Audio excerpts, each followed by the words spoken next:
Welcome one and all, I'm Altivia, and these are my 10 favorite zones in the world of Warcraft, and in very particular order, so gather around the hearth or whatever and relax to the soothing sounds of nature and the wonderful wilds as a cool breeze caresses your face. And you know what? Let's begin. Starting us off at number 10 is the Twilight Highlands. I love this zone for one small reason. Dwarves! The dwarves have always been my favorite race in World of Warcraft, and I felt like the Twilight Highlands was a zone that kinda gave the dwarves a bit of the spotlight. There's a cool quest in the zone where you coordinate with griffin riders to bomb villages that were taken over by bad guys, and then later you end up setting up a wedding, which is pretty cool. So yeah, dwarves! Jade Forest is quite possibly the best way to introduce a new expansion. When you first came here, you had a cool battle sequence that led you moving into a panda town and then allying with either the Jinyu if you were the Alliance or the Hosen if you were the Horde. And then, the battle between the Horde and the Alliance that destroys the Jade Serpent statue, it's a zone with a great story to tell and beautiful scenery. I went into MoP expecting to hate it, honestly, but this zone established itself and I found myself loving that expansion. A solid number 9 for that. Just to the west and kind of to the north of Jade Forest, you have Kun Lai Summit. You'll probably realize watching this that I love mountains and I love snow zones. This zone has both, and as well as a fun story where you get to take it back at town for your faction and re-establish your hold on the area. On top of that, this zone has the Shadowpan Monastery, a dungeon deeply embedded in the lore now, and the Temple of the White Tiger, home of the August Celestial Zuin. I'm pretty sure that's how you pronounce it. Anyways, a really solid zone design mixing with farmlands and mountains, with the quest line that leads to the opening of the Vale of Eternal Blossoms. Mountains! With a lush green environment, incredible even if decaying Night Elven architecture, Feralas has a lot to see.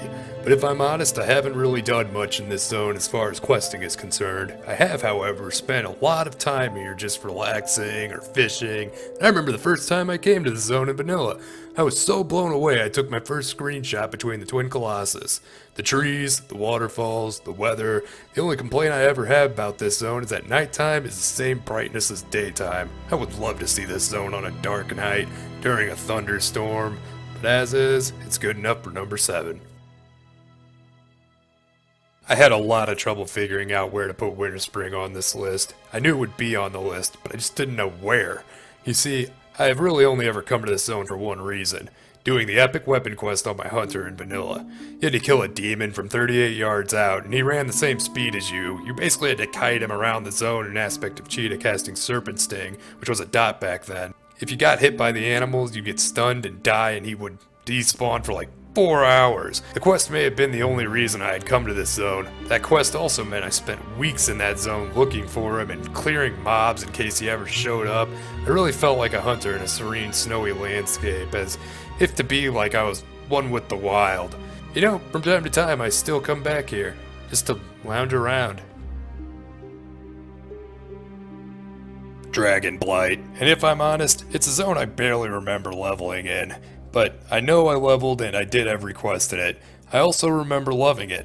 Winterguard Keep, the Wrathgate, and Wormrest Temple is this kind of zone that I'll pass by something and go on a nostalgia trip for hours because it sparked memory. That to me is a pretty powerful thing. Keeping in the themes of snow zones, Morogh is my 4th favorite zone in the World of Warcraft. It's also my favorite starting area. The inns are cozy, the questing is superb, and the landscape is serene. In an area blighted with trogs, yetis, leper gnomes, and the like, you'd expect the tone to be more solemn or desperate. But what you get is a warm sense of two races that have come into their own and now have a piece of Azeroth carved out to be their playground. To experiment, develop technology, and drink beer, it's a relaxing journey, and somewhere in the middle of it, you come to a massive kingdom in the mountain built by the dwarves. Ironforge.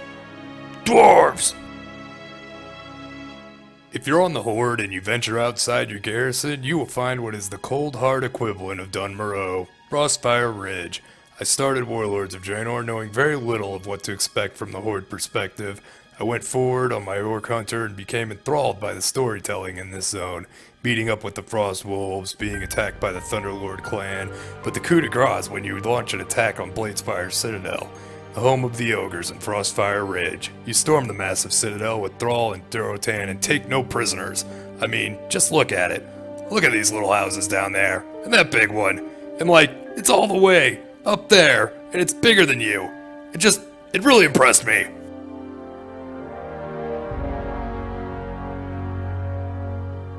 If you've ever ventured into Eastern Plaguelands from Western Plaguelands, you'll encounter a caravan of Argent Dawn hopefuls traveling towards Light's Hope Chapel.